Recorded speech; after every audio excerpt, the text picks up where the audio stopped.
Hello friends, I am Professor R. A. Hathine from Computer Science and Engineering Department.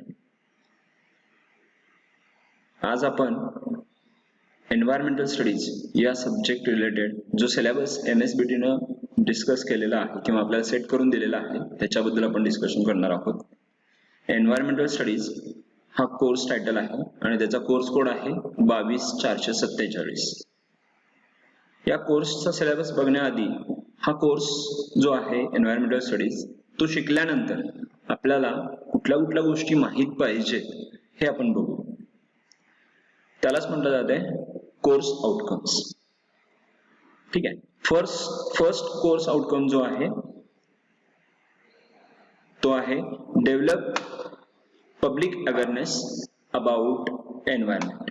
Develop public awareness about environment. लोकांच्या मध्ये आपल्याला environment काय आहे आणि त्याचं आपल्याला कशी काळजी घेतली पाहिजे आणि त्याच्यासाठी आपल्याला कुठल्या कुठल्या गोष्टी करायला पाहिजेत हे निर्माण करणं, आणि हे निर्माण आपण करू शकतोय आणि आपल्यालाच करायला पाहिजे हे याच्या मागचा उद्देश आहे आणि आपल्याला त्याच्यासाठी काहीतरी करता आलं पाहिजे. सेकंड जो आहे तो select alternative energy resources for engineering practices. Engineering हा जो फील्ड आहे हा फील्ड खूप डेव्हलप्ड फील्ड आहे आणि अजून सुद्धा तो डेव्हलप होत आहे. मग त्याच्यानुसार आपण जर विचार केला की एन्व्हायरमेंटल स्टडीज मध्ये येणारे जे रिसोर्सेस आहेत ते रिसोर्सेस काय काय आहेत, कुठले कुठले आहेत आणि आपण त्याचा वापर आपल्या इंजिनिअरिंग फील्डसाठी किती करतोय. जवळजवळ आपण जे एनर्जीज बघतोय त्या एनर्जीज मधले 70 to 80% जे रिसोर्सेस आहेत ते आपण इंजिनिअरिंग फील्डसाठी यूज करतो. मग ह्या इंजिनिअरिंग फील्डसाठी असे जर आपण एनर्जी सोर्सेस जे नॅचरल एनर्जी रिसोर्सेस आहेत हे जर आपण यूज करायला लागलो तर ते कधी ना कधीतरी संपणार आहे. मग त्याच्यानंतर आपण काय यूज करणार, कसे आपण प्रॅक्टिसेस करणार, नवीन इनोव्हेशन करायचे असतील तर नॅचरल रिसोर्सेस लागणार. मग ते कसे आपण तयार करू शकतो. तर ह्याच्यासाठी आपल्याला शोधायला पाहिजे की नवीन अल्टरनेटिव्ह काय आहे आणि अशा अल्टरनेटिव्ह क्रिएट करण्यासाठी आपल्याला काय करायचं आहे, वेगवेगळ्या अल्टरनेटिव्ह कुठल्या आहेत का आणि असतील तर ते कोणते आहेत आणि ते कसे आपण डेव्हलप करू शकतो याबद्दलचं आपल्याला यामध्ये स्टडी बघायचा आहे. त्याच्यानंतर कन्झर्व इकोसिस्टीम अँड बायोडायव्हर्सिटी. आता इकोसिस्टीम आणि बायोडायव्हर्सिटी. इकोसिस्टीम म्हणजे काय, आपल्या आजूबाजूचा जो परिसर आहे त्याच्यामध्ये येणारे सगळे सजीव निर्जीव जे असतील ते त्याच्याबद्दल आपण बघतोय. ते हळूहळू काही गोष्टी, काही सजीव आणि काही वनस्पती हे आपल्याला काय होत चालले, आता थोडे थोडे संपत चाललेले आहेत, त्रास होत चाललेला आहे त्याची. तर ते आपण कसं जोपासू शकतोय आणि त्याची वाढ कशी करू शकतोय याच्याबद्दलचं आपल्याला यामध्ये बघायचं. त्याचप्रमाणे बायोडायव्हर्सिटी, जे सजीव आहेत जे चालू फिरू शकतात त्यांचं संगोपन आपण कसं करू शकतो, त्याचं कन्झर्वेशन आपण कसं करू शकतो, तर याच्याबद्दल अवेअरनेस वाढायला पाहिजे, याच्याबद्दलची माहिती लोकांच्यापर्यंत पुरवायला पाहिजे आणि त्याचं कन्झर्वेशन हे करायलाच पाहिजे. मग ह्यासाठी आपण काय काय करू शकतोय हे आपल्याला यामध्ये शिकल्यानंतर, हा सब्जेक्ट शिकल्यानंतर आपल्याला तो कळेल, हे यायला पाहिजे. त्याच्यानंतर applied techniques to reduce environmental pollution. Applied techniques to reduce environmental pollution. आता पोल्युशन हा जो पार्ट आहे, पोल्युशन हा जो वर्ड आहे जो खूप मोठं मिनिंग आहे. आणि पोल्युशन तुम्हाला माहित असेल, आपण पावलोपावलीला बघतोय की वॉटर पोल्युशन आहे, सॉइल पोल्युशन आहे, त्याच्यानंतर एअर पोल्युशन आहे. ह्या सगळ्या पोल्युशनच्या गोष्टी जर बघितल्या तर त्यामध्ये वॉटर पोल्युशन आणि एअर पोल्युशन हा सगळ्यात मोठा पोल्युशनचा पार्ट आहे आणि त्याच्यामध्ये आपण खूप मागे आहोत. पोल्युशन खूप होते आणि आपल्या भारताची लोकसंख्या बघितली तर खूप आहे आणि त्याच्यानुसार जो होणारे परिणाम आहेत ते आपण आता थोडे थोडे भोगायला सुरू केलेले आहे. मग हे जर करायचं असेल तर नवीन नवीन टेक्निक्स कुठल्या आहेत की जेणेकरून आपण पोल्युशन कमी करू शकतोय. तर हे टेक्निक्स आपल्याला यामधनं शिकायचे आहेत आणि ते शिकल्यानंतर आपल्याला अप्लाय करता आले पाहिजेत की हे टेक्निक्स कुठले आहेत जेणेकरून आपण हे अप्लाय करू शकतोय आणि पोल्युशन कमी करू शकतोय. मग आपल्याला पोल्युशन म्हणजे काय शिकायचं आहे, त्याच्यानंतर त्याचे टेक्निक्स कुठले आहेत कमी करण्यासाठी, ते टेक्निक्स कसे अप्लाय केले जातील without any effect, without any disturbance, हे कसं केलं जातंय ते आपल्याला यामध्ये शिकायचं. नेक्स्ट जो आहे तो manage soil issues and environmental ethics as life long learning. आता हा जो पार्ट आहे, आतापर्यंत आपण ज्या गोष्टी बघितलेल्या आहेत त्यामध्ये काय आहे की त्यामध्ये आपण काय बदल करू शकतोय का. आता जो दुसरा आहे manage social issues and environmental ethics. आता सोशल इश्यूज काय आहेत, कुठल्या आहेत, ते सांभाळून आपल्याला कसं मॅनेज करता येईल की एन्व्हायरमेंटलचा स्टडीज जे रूल्स आहेत ते रूल्स कसे आपण लोकांच्या पर्यंत पोहोचवू शकतो आणि त्याचा अवलंब करून आपण एन्व्हायरमेंट कसं टिकवू शकतोय याच्याबद्दलचं आपण यामध्ये सब्जेक्ट मध्ये शिकणार आहोत आणि ते इफेक्टिव्हली व्हायला पाहिजे, हे सगळ्यात महत्वाचं. ठीक आहे. त्याच्यानंतर जो पार्ट आहे तो म्हणजे techniques and examination scheme, teaching and examination scheme. आता टीचिंग अँड एक्झामिनेशन स्कीम जर बघितलं तर ह्या पूर्ण सब्जेक्टसाठी आपल्याला टोटल मार्क्स जे मिळणार आहेत ते फक्त आउट ऑफ 100 आहेत. आता या आउट ऑफ 100 मधले जो 70 मार्क्सचा थेअरी पेपर आहे तो थेअरी पेपर आपल्यासाठी काय आहे, ऑनलाईन आहे आणि तो किती वेळेचा आहे, 1.5 तासाचा. 70 मार्काचा आपल्याला ऑनलाईन पेपर द्यायचा आहे आणि त्याच्यासाठी मार्क्स किती आहेत, वेळ किती आहे, 1.5 तास. आणि तुम्हाला मिनिमम त्यामध्ये स्कोअर किती करायचा आहे, 28 मार्क्स. त्याच्यानंतर जो प्रॅक्टिकल मार्क्स आहेत ते तुमचे मायक्रो प्रोजेक्ट्स आणि युनिट टेस्ट 1 and 2 ह्याच्यावर डिपेंड असेल. युनिट टेस्ट 1 and 2 ला जे मिळालेले मार्क्स आहेत त्यांचा ऍव्हरेज आणि मायक्रो प्रोजेक्टचे मार्क्स असे टोटल मिळून आउट ऑफ 30 मार्क्स तुम्हाला मिळतील. टोटल 70 + 30 = 100. ह्या 100 मार्क्स पैकी तुम्हाला किती स्कोअर करायचे आहेत, 400. पण तुम्हाला थेअरीला सेपरेट पासिंग आहे, 70 पैकी 28 तुम्हाला पडावेच लागतील. ठीक आहे. आणि त्याच्यानंतर वीकली आपल्या या सब्जेक्टसाठी फक्त आणि फक्त 3 लेक्चर्स आहेत. नो प्रॅक्टिकल्स, नो ट्युटोरियल्स, फक्त लेक्चर्स आहेत, तेही वीकली 3 आहेत. ठीक आहे. हा झाला teaching and examination scheme. Next आपण पुढे जाऊया आणि त्याच्यानंतर आपण डिस्कस करणार आहोत तो म्हणजे ऍक्च्युअल सिलेबस काय, कारण प्रॅक्टिकल सेशन्स नाही आहेत त्याच्यामुळे प्रॅक्टिकल्स कुठलेही नसणार आहेत. त्याच्यामुळे आपण पुढे जाणार आहोत डायरेक्टली सब्जेक्ट्स. एन्व्हायरमेंटल स्टडीज साठी तुम्हाला टोटल 5 युनिट्स आहेत. First unit environment, second unit energy and resources, third unit ecosystem and biodiversity, fourth unit environmental pollution and fifth unit social issues and environmental education. ठीक आहे. हे जे 5 units आहेत हे आपल्याला या एन्व्हायरमेंटल स्टडीज अंडर शिकायचे आहे. ठीक आहे. आता आपण थोडंसं डिटेलली डिस्कस करूया. Unit number 1 environment. एन्व्हायरमेंट म्हणजे काय, यामध्ये आपल्याला शिकायचं जे आहे ते म्हणजे डेफिनेशन्स. एन्व्हायरमेंटचे वेगवेगळे डेफिनेशन्स काय आहेत, नीड ऑफ एन्व्हायरमेंटल स्टडीज, त्याची गरज काय आहे, खरोखर एन्व्हायरमेंटल बद्दलची स्टडी आपल्या इंजिनिअरिंग क्षेत्रासाठी उपयुक्त आहे का आणि त्याचा यूज असेल तर का आहे, ह्या गोष्टी आपल्याला यामध्ये शिकायच्या आहेत. नेक्स्ट पॉइंट जो आहे तो सेगमेंट्स ऑफ एन्व्हायरमेंट कुठले आहेत, तर आपण बघितलेलं आहे atmosphere, hydrosphere, lithosphere and biosphere. These are the segments of environment. मग असे वेगवेगळे सेगमेंट्स आहेत, त्याचा यूज काय असतो, तिथं काय काय असतात, काय गोष्टी आपण ते बघत असतोय, ह्या सगळ्या गोष्टी आपल्याला इथं बघायच्या. त्याच्यानंतर एन्व्हायरमेंटल इश्यूज.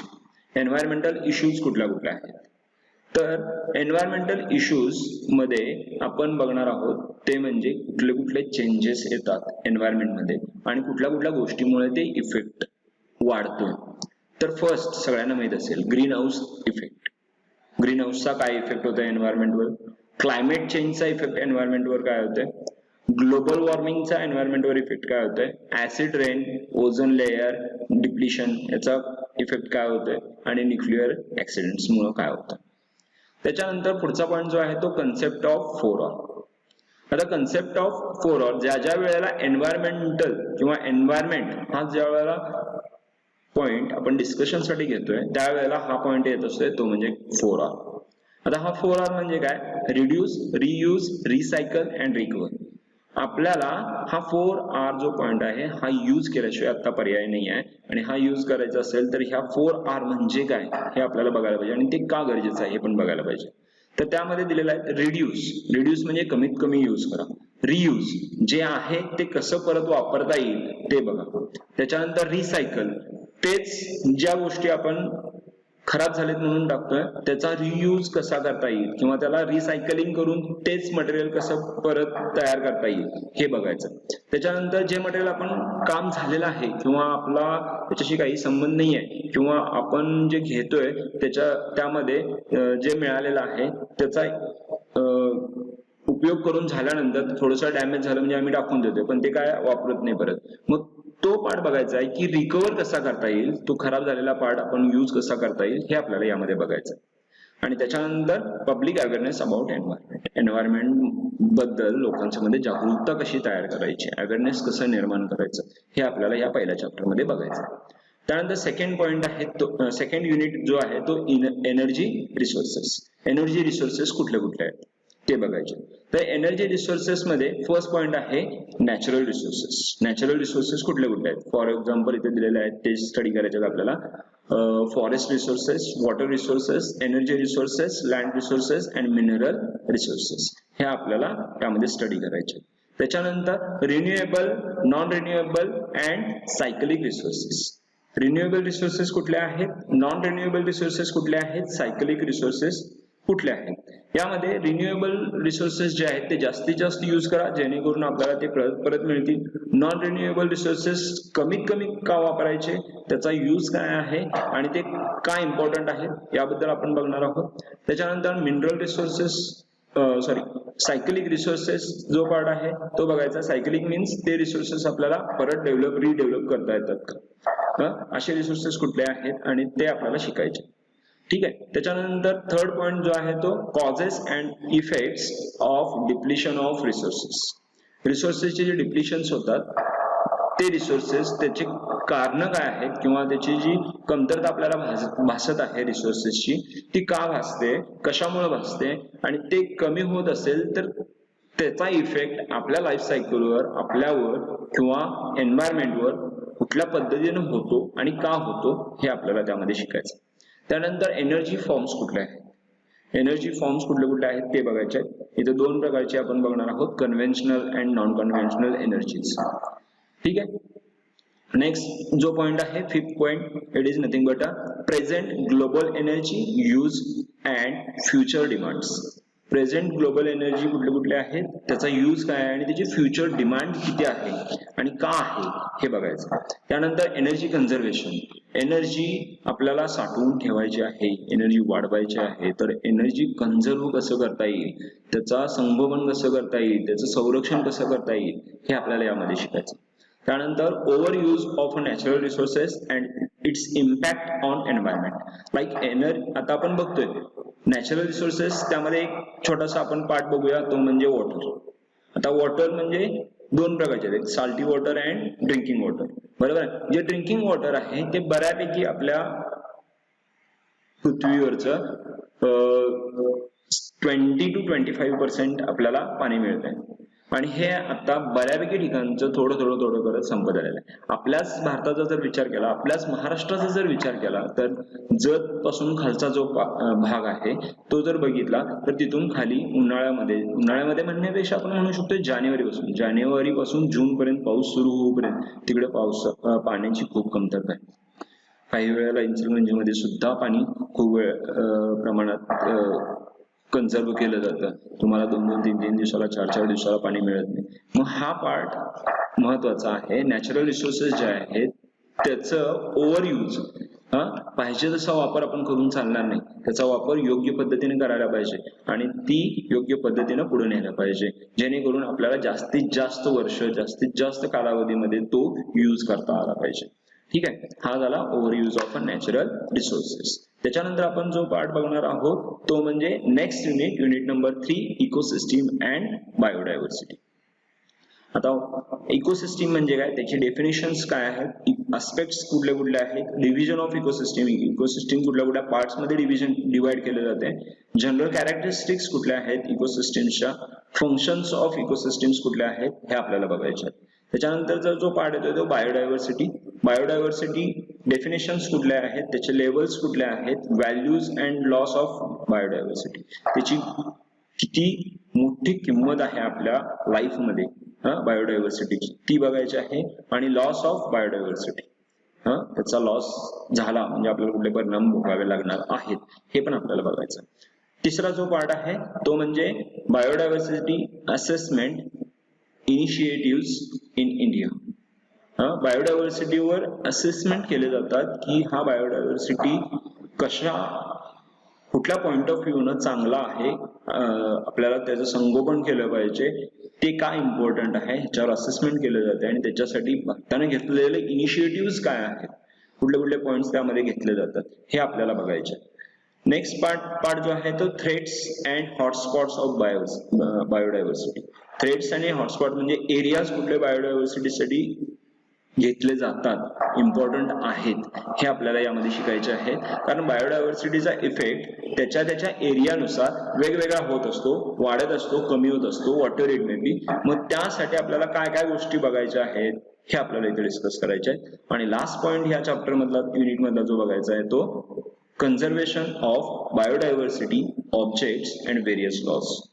कन्झर्वेशन्स कसे केले जातात, त्यासाठी व्हेरियस लॉज कुठले आहेत आणि ते लॉज आपल्याला काय सांगतात, काय काय करायचं आहे, तर हे आपल्याला यामध्ये शिकायचं. हा झाला तुमचा तिसरा युनिट. आता चौथ्या युनिट कडे जाऊया. चौथा युनिट आहे तो म्हणजे एन्व्हायरमेंटल पोल्युशन.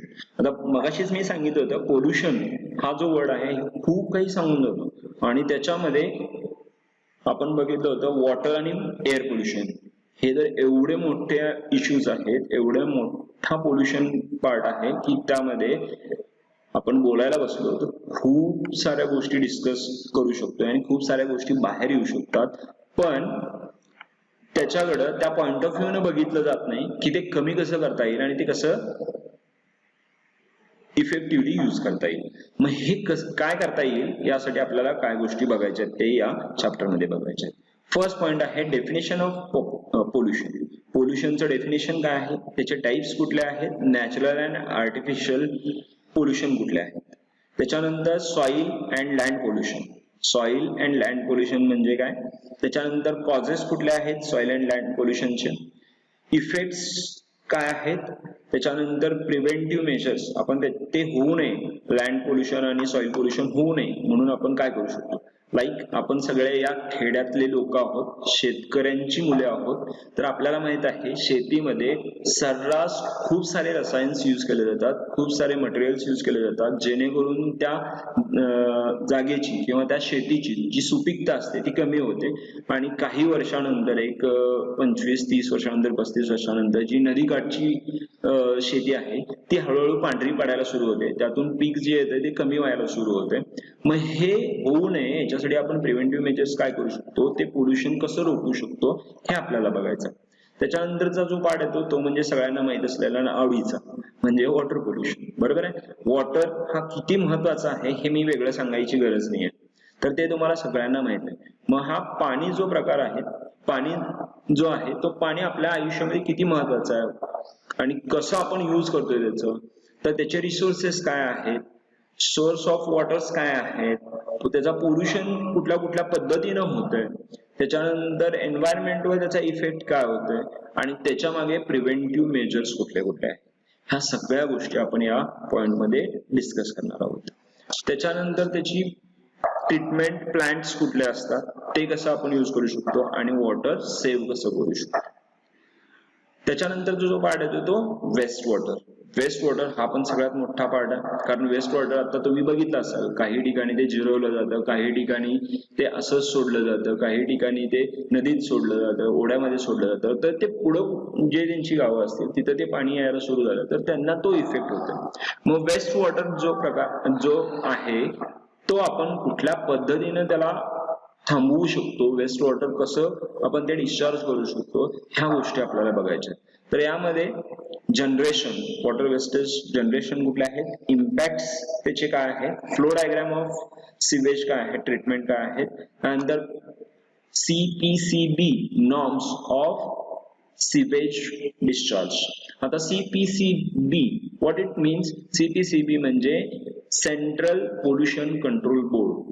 हा जो गव्हर्नमेंटनी, सेंट्रल गव्हर्नमेंटने आणलेला जो बोर्ड आहे तो काय करतोय, सिवेज वॉटर जो आहे किंवा वेस्ट वॉटर जे आहे त्याचं डिस्चार्ज कसं करायचं ह्याच्याबद्दलचे वेगवेगळे नॉर्म्स तुम्हाला दिलेले आहेत किंवा डिसाइड केलेले आहेत. त्याचा यूज कसा करायचा आणि त्याचा यूज करणं का इम्पॉर्टंट आहे ह्या गोष्टी आपल्याला यामध्ये बघायच्या. नेक्स्ट जो आहे तो एअर पोल्युशन. एअर पोल्युशन आता आपण बघितलं वॉटर, आता मेन म्हणजे air pollution second most important part. आता एअर पोल्युशन म्हणजे काय, एअर पोल्युशनचे वेगवेगळे कॉजेस काय आहेत, त्याचे इफेक्ट्स काय आहेत पडतात आपल्या लाईफ सायकलवर, एन्व्हायरमेंटवर. त्याच्यानंतर प्रिव्हेंटिव्ह मेजर्स कुठले आहेत, ते प्रिव्हेंट कसं करता येईल, एअर पोल्युशन होऊ नये यासाठी आपण काय करू शकतोय. त्यानंतर ambient air quality standards, air quality standards आपण कसे सेट करू शकतोय हे बघायचं. त्याच्यानंतरचा जो पार्ट येतो नॉईज पोल्युशन, हा एवढा इफेक्टिव्ह नाही आहे पण थोडं जर विचार केलं, थोडंसं त्याच्याकडे बघून जर विचार केला तर नॉईज पोल्युशन पण खूप इम्पॉर्टंट आहे, बरोबर आहे. या नॉईज पोल्युशन साठी जर बघितलं तर सोर्सेस काय आहेत नॉईज पोल्युशनचे, त्याचे इफेक्ट्स काय आहेत, मेजर्स काय आहेत, नॉईज लेवल कुठल्या लेवलला आपण ते ठेवू शकतोय, आणि प्रत्येक झोनला, प्रत्येक एरियामध्ये, लाईक सिटी असेल, खेडे असतील, सिटीमध्ये हॉस्पिटल जवळचा एरिया असेल, शाळेजवळचा एरिया असेल, त्याच्यानंतर वेगवेगळे कोर्ट असतात, गव्हर्नमेंट सेक्टर्स असतात, गव्हर्नमेंट एरियाज असतात, तर त्याच्यामध्ये नॉईज किती लेवल काय ठेवायचे आहे हे आपल्याला यामध्ये डिस्कशन करायचं. त्यानंतर म्युनिसिपल सॉइल, तर waste, biomedical waste and e waste, म्हणजे सिटीमध्ये, खेड्यामध्ये जे छोटे छोटे उद्योगधंदे असतात त्याच्यामुळे जे येणारे वेस्टेज आहे, ते वेस्टेजचा यूज किंवा ते प्रकार, कुठल्या प्रकारचे वेस्टेज आहेत, त्याचे रिसोर्सेस काय आहेत, त्याचे कॅरेक्टरिस्टिक्स काय आहेत, effects and methods of manage, त्याचे मॅनेज इफेक्ट्स कुठले आहेत आणि त्याचे मेथड्स कुठले आहेत ते मॅनेज करू शकतोय. ह्या सगळ्या गोष्टी आपल्याला यामध्ये बघायच्या आणि हा सगळ्यात इम्पॉर्टंट थोडासा चॅप्टर आपण म्हणू शकतोय, कारण याच्यामध्ये आपल्या रिलेटेड खूप साऱ्या गोष्टी आहेत आणि जे आपल्याला खूप इम्पॉर्टंट आहेत बघण्यासाठी. ठीक आहे. त्याच्यानंतर 5वा युनिट जो आहे ते लास्ट युनिट, यामध्ये तुम्हाला गव्हर्नमेंट काय करतंय आणि गव्हर्नमेंट बरोबर आपण काय काय करू शकतोय याबद्दलच्या गोष्टी आपल्याला यामध्ये डिस्कस करायच्या आहेत. तो म्हणजे social issues and environmental education. Social issues कुठल्या आहेत, एन्व्हायरमेंटल एज्युकेशन कुठल्या गोष्टी आपण घेऊ शकतो. फर्स्ट, यामध्ये वेगवेगळे आर्टिकल्स आहेत, त्यामध्ये 48A and 51AG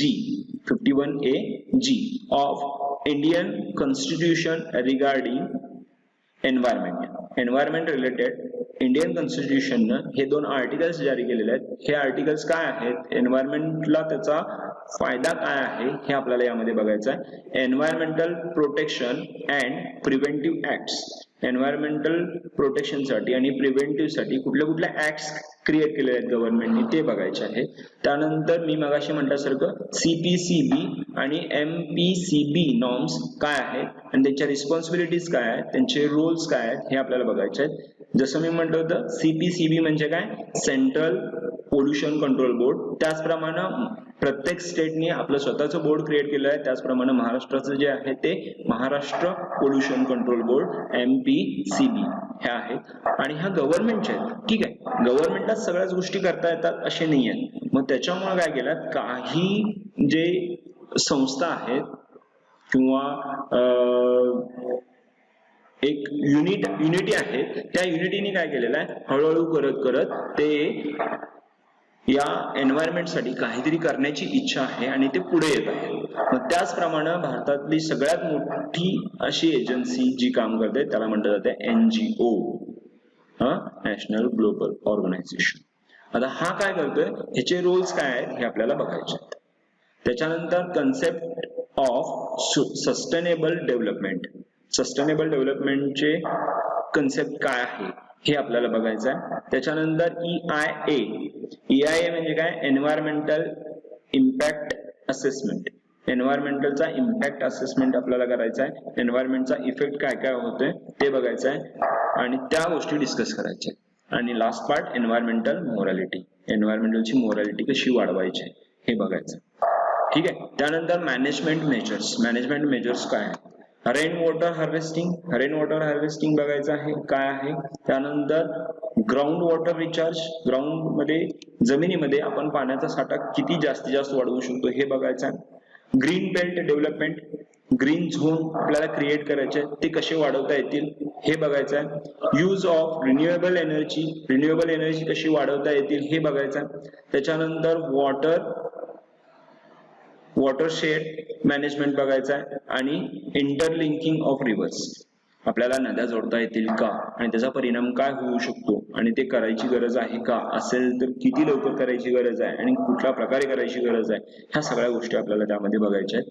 role of information technology in environmental and human health, this is the most important. information technology IT field जो आहे त्याचा रोल काय आहे, कारण आता माणसांना असंच सांगितलं तर नाही पटत, आपण सांगायला गेलो तर आपल्याला घराबाहेर पण उभा करून घेणार नाही. मग त्याच्यासाठी आपल्याला काय करायचं आहे, डिजिटल मीडिया जो आहे तो आपल्याला जास्तीत जास्त यूज करायचा आहे, जेणेकरून आपण त्याच्या पुढे जाऊ शकतो, त्यांना जास्तीत जास्त हेल्प करू शकतो. असे इन्फॉर्मेशन टेक्नॉलॉजीज कुठले आहेत आणि ते एन्व्हायरमेंट अँड ह्युमन हेल्थ साठी का गरजेचे आहेत आणि ते तिथं कुठं आपल्याला काम करता येईल का, ह्या गोष्टी आपल्याला यामध्ये बघायच्या. तर हे झाल्यानंतर आपण थोडीशी फक्त डिस्कशन करणार आहोत की प्रत्येक चॅप्टरला वेटेज काय आहे. तर प्रत्येक चॅप्टरला वेटेज तर बघा, फर्स्ट चॅप्टर जो आहे एन्व्हायरमेंट, त्याच्यासाठी 10 मार्क्स आहेत. एनर्जी रिसोर्सेस याच्यामध्ये 16 मार्क्स आहेत. त्याच्यानंतर इकोसिस्टीम अँड बायोडायव्हर्सिटी 12 मार्क्स आहेत. एन्व्हायरमेंटल पोल्युशन मी म्हटलं होतं हा चॅप्टर खूप महत्वाचा आहे आणि मोठा आहे, तर त्याचं किती आहे 20 मार्क्स आहेत. Social issues and environmental education किती आहेत, तर ते 12 मार्क्सचे आहेत. असं टोटल तुमचे 70 मार्क्स आहे. आणि आपला करिक्युलम किती आवर्सचा आहे, 48 आवर्सचा आहे.